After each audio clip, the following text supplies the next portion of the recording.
Hi, I am इंट्रोवेट और आज हम बात करेंगे। अगर मैं बात करूं अपने फादर और ग्रैंडफादर के टाइम की तो मुझे याद नहीं है कि स्ट्रेस और वर्क लाइफ बैलेंस जैसी चीज़ों के बारे में मैंने कभी सुना था। मुझे याद नहीं है कोई बुक भी मैंने रीच आउट करी हो या देखी हो या पढ़ी हो इस बारे में। रादर ये जो नीड है ये अभी शुरू हुई है from the past I would say half a decade और सो। सिंस कोविड अचानक से एम्प्लॉयर्स को सबको ध्यान आ गया है कि अब वर्क फ्रॉम होम भी एक ऑप्शन है। So home is no longer a place that is a sanctuary, a place where we can escape from the employer. सबके हाथ में स्मार्टफोन पकड़ा दिया गया है और now it's been taken over, your whole life has been taken over by the employers जिसके लिए भी आप काम करते हैं। कोई भी कभी भी किसी को भी किसी वर्ल्ड के कोने में रीच आउट कर सकता है। ड्यूरिंग कोविड जो चीज़ एक ब्लेसिंग थी वो अब एक कर्स बन गया है। And why am I saying कि वर्क लाइफ बैलेंस एक बहुत बड़ा मिथ है, क्योंकि इनिशियली मुझे लगा कि ये मेरे हाथ में है। मुझे शायद टाइम मैनेजमेंट पे काम करने की ज़रूरत है। That is why my productivity is suffering. और कहीं तो प्रॉब्लम मुझ में है। But then I realized that, the employers at my workplace had taken over my entire time. 6 घंटा वो जो मैं काम कर रही थी और उसके बाद का अंडरस्टूड है कि बाकी घर से कर लाना। So I was working basically double shift for my employer, for which I was being paid for only one. And surprisingly ये चीज़ इतनी नॉर्मलाइज कर दी गई है। अब ये आइडिया सबको आ गया है। सीबीएसई भी लिंक्स भेज देता है, ये लो ट्रेनिंग के लिए ये ट्रेनिंग्स आ रही हैं, छुट्टियों में कर लेना। जून के मंथ में चेकिंग अब आने लगेगी for the second board exams जो होंगे। I don't think from this session but may be from the next session. तो अगर कुछ कंट्रीज़ ने स्टेप उठाया है where they are trying to intervene and they are saying that after work hours you're not supposed to take the calls and emails from your employer, from your company, that makes a lot of sense। क्योंकि ये work life balance जो है जिस पे इतनी सारी books लिखी जा रही हैं वो मेरे हाथ में नहीं है। My life is being ruled by the employers and the people I work. घर पे लाना नहीं चाह रही बट मुझे लाना पड़ता है, घर पे करना पड़ता है।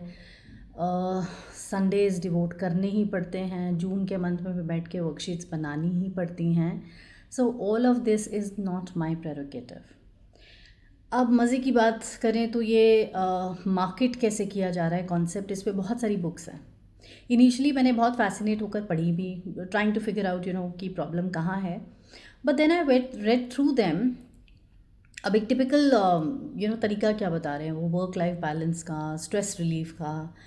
ये लोग कहते हैं कि आप 4-4:30 बजे उठिए, फिर आप डीप ब्रीदिंग करिए, फिर आप मेडिटेट करिए, फिर आप थोड़ा सा एक्सरसाइज करिए, फिर आप कुछ डिटॉक्सिफिकेशन के लिए सम काइंड ऑफ कंकॉक्शन पीजिए, and then you sit at your desk and start working. Now the funny thing is ये सारी बुक्स और ये जो सारे सजेशंस आते हैं वो आते हैं from the bloggers and from authors जिनका लाइफस्टाइल बहुत अलग है। उनका ये भाग दौड़ वाला कल्चर नहीं है। उनको जाके कहीं बायोमेट्रिक जो है वहाँ पे पंच नहीं करना है। देन एक्स सीईओज़ ऐसी बुक्स लिखते हैं, मोटिवेशनल स्पीकर्स लिखते हैं। एंड टू बी ऑनेस्ट इनके और मेरे बीच में कुछ भी कॉमन नहीं है।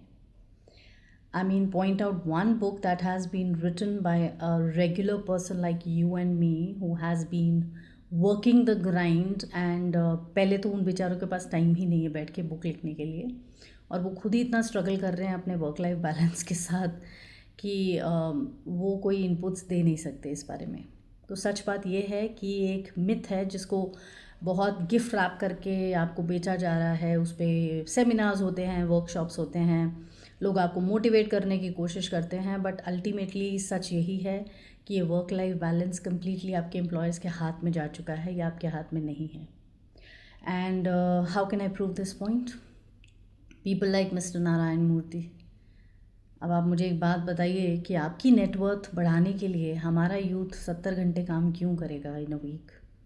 और अगर आपके पास इतना ही काम है तो why don't you run your office 24/7? आप एम्प्लॉयमेंट बढ़ाइए, 2 शिफ्ट्स के एम्प्लॉयज़ अलग अलग रख लीजिए, सब लोग 8-8 घंटा काम करेंगे और आप भी खुश और वो भी खुश। लेकिन आपका इंटेंशन क्या है कि आपको उसी एक एम्प्लॉई का लाइफ एंड ब्लड चाहिए और उसी सैलरी में चाहिए, इज़न्ट इट? 40 के बजाय वो 70 घंटे काम करे, और इसके रेपरकशंस क्या हैं उसके बारे में कोई सोच रहा है? अब इस सब के रेपरकशंस क्या हो रहे हैं, व्हाट आर द रिजल्ट्स? अब रिपल इफ़ेक्ट्स के बारे में कोई बात नहीं कर रहा है। वर्क लाइफ बैलेंस तो एक दुख था, but now I meet the younger generation, जो सारे वर्किंग लोग हैं, वो बहुत लोग अब तो शादी करने से डर रहे हैं बिकॉज़ अपने लिए ही टाइम नहीं है, तो यहाँ वो रिलेशनशिप में किसी को कैसे टाइम दे सकते हैं? And that's a fair concern. और जो लोग बहुत हिम्मत वाले निकले, जिन्होंने शादियां कर ली हैं या मैरिजेस के लिए जा रहे हैं, वो लोग अब सोच रहे हैं कि बच्चे कैसे करें, क्योंकि उनको देखने के लिए कौन रहेगा? So how are things going to pan out? और ये धीरे धीरे इफ़ेक्ट्स हमारी सोसाइटी में और धीरे धीरे कंट्री में पता चलेंगे, बट बाय द टाइम कोई इस चीज़ को रियलाइज़ करेगा शायद बहुत लेट हो जाए। अब क्या है, मल्टीनेशनल्स के आगे हमारे कंट्री तो हाथ जोड़ के खड़ी रहती है कि थैंक गॉड आप लोग आ गए और आप लोग ने एम्प्लॉयमेंट दे दिया, अब ये हमारे लोग हैं और जो इनके साथ करना है करो। So they are no policies, no restrictions, कुछ नहीं है, क्योंकि हम इतने ग्रेटफुल हैं कि उन्होंने एम्प्लॉयमेंट दिया है कि अब उसके बाद हम कुछ कहने लायक ही नहीं हैं, क्योंकि हमारी कंट्री में तो एम्प्लॉयमेंट कोई जनरेट करके दे नहीं रहा है।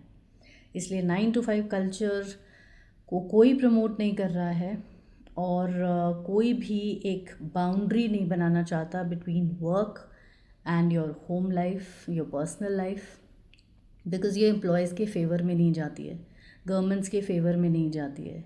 और अच्छी बात यह है, अगर यूथ सारा बिज़ी ही है बेचारा इन कामों में, तो उनके पास बैठ के सोचने का टाइम नहीं है, और सोचने का टाइम नहीं है तो कुछ रेडिकल करने का भी टाइम नहीं है, तो कोई एक्टिविज़म नहीं है। सोचने की बात यह है ना, मल्टीनेशनल्स यहाँ पर आती ही क्यों हैं? ऐसी कंट्रीज़ में they come for cheap labour, yes that's what they call us, cheap labour. और इसीलिए उन्हें फुल रेन दी जाती है, जैसे मर्ज़ी वो ट्रीट करें। अपनी कंट्रीज़ में, डेवलप कंट्रीज़ में फिर भी एक बाउंड्रीज़ हैं, एक 9 to 5 कल्चर है पेन डाउन का। Their weekends are sanctified, and वो उनके अपने खुद के हैं, और अगर वो एक्स्ट्रा काम करवाते हैं तो उसके एक्स्ट्रा पैसे देते हैं। और यहाँ पर तो सारी बाउंड्रीज़ ब्लर हो चुकी हैं, सारा काम घर पे आ रहा है, चाहे कोई कॉरपोरेट में है। जब उन्होंने टीचिंग को नहीं छोड़ा है तो कॉरपोरेट की तो बात ही और है। मुझे नहीं लगता आगे बहुत सारे सालों में भी सिनेरियो चेंज होने वाला है, इसीलिए इंडिया अब भी एक डेवलपिंग नेशन ही है, डेवलप नहीं हो पाया है, और अभी भी पता नहीं कितने साल और लगेंगे। So for these reasons only, but it's time that we look at those countries which are trying to protect the mental health of their citizens. Or I really appreciate the steps that they are taking in that direction. I don't know India में लोग कब जागेंगे, but stop selling this rubbish, क्योंकि ये work life balance जब मेरे हाथ में ही नहीं है ना, तो ये मिथ है, ये जाके एम्प्लॉयर्स को पाठ पढ़ाइए आप, so that they stop giving us that kind of work, और बेटर हमारी वर्क लाइफ बैलेंस के लिए। सो ये सारी किताबें जो हैं एम्प्लॉयज़ को पढ़नी चाहिए, because they are the ones who have taken charge and control of our time and our lives. So I hope I made sense there.